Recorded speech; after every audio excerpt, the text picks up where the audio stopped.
dia mamerina ny fiarabana ho antsika mpanao gazety namaly ny antso sy ny fanasana nataony voamiram-pirenena maleo tena misahana ny fifidianana. Nampiantso ny mpanao gazety ny CENI androany satria anomboka rampitso ny fampielezan-kevitra izay hialoha ny fifidianana be ny tanàna sy ny mpanolontsaina ny tanàna izay ho tanterahantsika ny alarobia fa 17 ny volana novambra ho avy izao.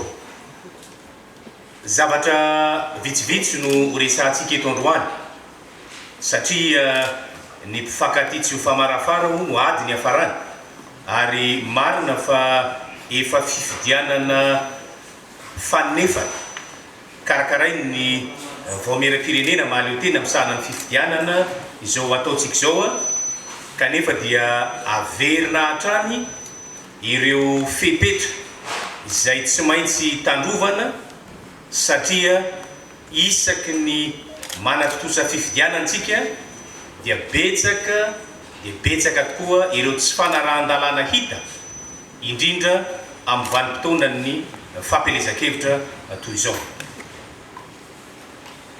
Voalohany ary dia mikasika ny fotoana anatanterahana izany fampielezan-kevitra zany manomboka rampitso atalata fa-5 ny volana novambra amin'ny 9 ramaray ny fampielezan-kevitra ary haharitra 20 andro izany ka ifarana ny alatsinainy fa-5 ny volana novambra amin'ny 12 alina. Izany dia voarara ny fanaovana fampielezan-kevitra ankoatran'ireo fotoana izay voalaza teo ireo. Ny andro ny fa-19 ny volana novambra atalata io dia natokana ho andro ny fahanginana ara-pifidianana silence électoral. Tsy misy ny fampielezan-kevitra azo atao intsony amin'io andro io ary voarara ihany koa ny fivarotana sy ny fifidianana ny zava-pisotro mahamamo. Ny faharoa, izavy no mahazo manao ny fampielezan-kevitra. Raha ny voalazan'ny lalàna dia ireo kandida na ny listy ny kandida satria ny fifidianana maire dia kandida no milatsaka amin'ny fifidianana mpanolontsaina kosa dia listy ny kandida no milatsaka ka ireo kandida sy ny listy ny kandida izay nekeny ny voamiram-pirenena mahaleo tena misahana ny fifidianana ny filatsahako-fidiny ireo no mahazo manao fampielezan-kevitra voalohany indrindra. Faharoa, mahazo manao fampielezan-kevitra ihany koa ny komity mpanoha na ny comité de soutien zay tsara ho mari fa tsy maintsy mahazo taratasy mazava antsoratra avy amin'ny kandida izay toana. Ireo sokajy roa ireo zany no mahazo manao ny fampielezan-kevitra ofisialy mandritra n'izay 20 andro anatanterahana ny fampielezan-kevitra izay. Aiza ny toerana ahafahana sy omeny lalàna anaovana zany fampielezan-kevitra zany. Voalohany indrindra dia misy ny toerana izay efa apetraky ny vondrom-bahoaka-paritra tsinjara-pahefana na ny commune zany na ny faritra tsirairay avy hanaovana fampielezan-kevitra. Io moa dia tompoteny farany sy masomandidy amin'ny fananany ny vondrom-bahoaka-paritra zany hoe ny commune sy ny faritra amin'izay toerana havelany homena ny mpanao fampielezan-kevitra hanaovana zany fampielezan-kevitra zany. Amin'izao ora iresahantsika androany izao zany dia tokony efa navoakan'ny commune na navoakan'ny faritra ny listy ireo toerana zay nomena lalana azahono ny mpanao fampielezan-kevitra hanao ny propagandy mandritra n'izay 20 andro izay. Ny tsy azo anaovana fampielezan-kevitra kosa no voalaza ny lalàna. Zany hoe ny azo anaovana fampielezan-kevitra zany dia ireo toerana zay atolotry ny commune na ny faritra hanaovan'ny candidat fampelezakevitra. Akoatran'izay koa nefa azo hanaovana fampelezakevitra ihany koa ireo toerana na fanana ny olotsotra ka manaiky ny anao an'izay sy ny anolotra an'izay toeran'izay ireo olotsotra tompony ireo, satria dia misy zany, misy ny olotsotra manana kianja malalaka be, misy ny olotsotra manana toerana malalaka, dia azo ireny olotsotra reny atolotra hanaovana fampelezakevitra ihany koa ny toerana zay anana.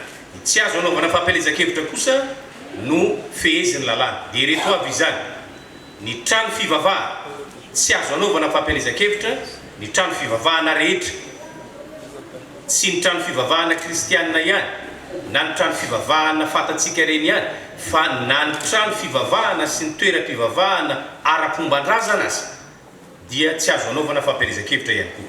Ny toeram-piasana rehetra tsy azo hanaovana fampelezakevitra, na ny toeram-piasana miankina amin'ny fanjakana zany na ny toeram-piasana tsy miankina amin'ny fanjakana dia tsy azo hanaovana fampelezakevitra. Ny tranom-panjakana rehetra dia tsy azo hanaovana fampelezakevitra. Ary farany ny toeram-ponenana ny miaramila dia tsy azo hanaovana fampelezakevitra. Ireo toerana voalaza teo ireo zany dia voararany lalàna ny hanaovana fampelezakevitra amin'izy ireo. Tsara ny mamerina fa ny fomba fisehoan'ny fampelezakevitra dia miendrika maro. Eo moa zany ny famorim-bahoaka na amin'ny toerana ankalamanjany zany na amin'ny toerana anaty trano, famorim-bahoaka. Eo ihany koa ny fahafahana milahatra eny an-dalambe, raha manaja ny fepetra apetraka ny tompon'andraikitra amin'izany. Ny fanaovana défilé, ny fanaovana cortège dia omeny ny lalàna azo atao avokoa zany mandritra n'izao fampelezakevitra izao. Fa inona ny fombafomba arahana ahafahana manao an'izany? Voalohany, raha ny lalàna dia malalaka ny fanaovana fampelezakevitra, ny famorim-bahoaka, ny filaharana an-dalambe, ny fanaovana défilé sy ny cortège mandritra ny fampelezakevitra.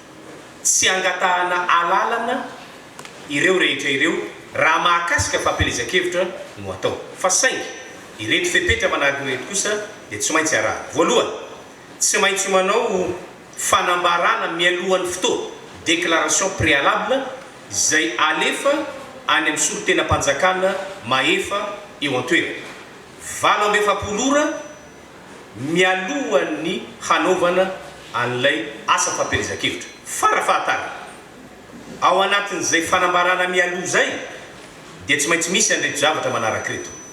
Tsy maintsy misy aloha ny fahazahoana lalana avy amin'ilay tompony toerana. Raha ohatra ka amin'ny commune dia tsy maintsy mahazo lalana avy amin'ny commune zany raha anao an'izay fampelezakevitra eo amin'ny toeran'izay. Raha ny faritra dia mila mahazo lalana, raha ny olotsotra dia mila mahazo lalana avy amin'ny tompon'ilay toerana anaovana fampelezakevitra. Tsy maintsy miaraka amin'izay fanambarana mialoha zay zany ny fahazoan-dalana avy amin'ny tompon'ilay toerana anaovana fampelezakevitra. Faharoa, io fanambarana mialoha io dia tsy maintsy misy soniana olona telo farafahakeliny tompon'andraikitra amin'izany fampelezakevitry ny candidat izany. Soni ny anarany, fanampinanarana ary ny toerana misy azy ireo. Ka dia ireo tompon'andraikitra nanao soni tamin'ny fanambarana mialoha anaovana fampelezakevitra ireo zany no tompon'andraikitra amin'izay zavatra rehetra mitranga ao anatin'ilay toerana zay anaovana fampelezakevitra na eny amin'ilay lalana zay alera ohatra ka anao ny filaharam-be na ny cortège na ny défilé. Averina tsara zany fa ny fanjakana na ny seni dia tsy tompon'andraikitra amin'izay zavatra mety hitranga mandritry ny fampelezakevitra ao anatin'ny toerana misy an'izany fampelezakevitra zany. Tompon'andraikitra feno amin'izay zavatra mitranga ao ny nangataka sy ny nanao fanambarana ny anao ny fampelezakevitra. Ary ny farany, raha hisy engany mba tsy hisy zany ny fifanonanana hitranga mandritra n'izao vanim-potoana ny fampelezakevitra zao, raha hisy zany ny tsy fanarahan-dalàna ho hitan'ny candidat nahita ny mpanaramasony fifidianana na hitantsika tsotra olom-boafidy dia azo atao ny mametraka fitoriana sy ny fitarainana ka izany fitoriana sy fitarainana zany dia apetraka amina sehatra zay manana tandrifim-pahefana am'izany mizara roza raha ohatra ka fandikan-dalàna mahakasika fifidianana zany hoe mety hitarika fanatsoahan-dahara mety hitarika disqualification zany mety hitarika famonoana ny vaton'ilay candidat dia raha mpifidianana zany dia any amin'ny fitsarana misahana ny ady amin'ny fanjakana no aterina ny fitoriana na ny fitaraina satria io sapan-draha mpitsarana io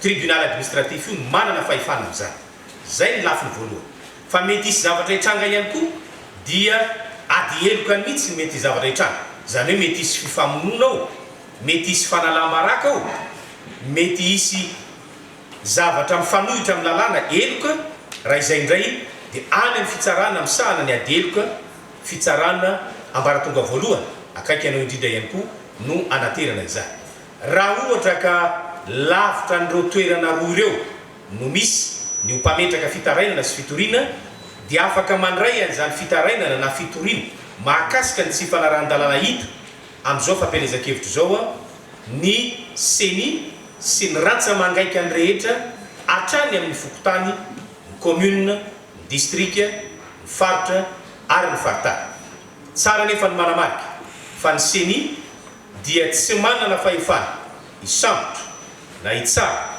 na anasazy fa kosa afaka ny manampy ny rehetra izahay amin'ny fandraisana nireny fitoriana reny ka izahay no isahana ny fanaterana azy any amin'ireo toeram-pitsarana izay manana fahefana amin'izany na izany na tsy izany aza nefa ny seni kosa dia manana fahefana hanao ny antsoina hoe fanairana na ny interpellation na ho an'ny fitondram-panjakana zany na ho an'ny candidat na ho an'ny mpanaramasony fifidianana na ho an'ireo komity mpanohana rehetra mahakasika ny fifidianana izay ho tanterahantsika amin'ny ankapobeny dia izay no tiany seni avery ho fantatry ny rehetra amin'izao fampelezan-kevitra ho tanterahana izao noho izany dia manentana ny rehetra izahay ny candidat voalohany indrindra ny antoko politika sy ny vondron'olona rehetra izay nanolotra candidat ny ho komity mpanohana ny candidat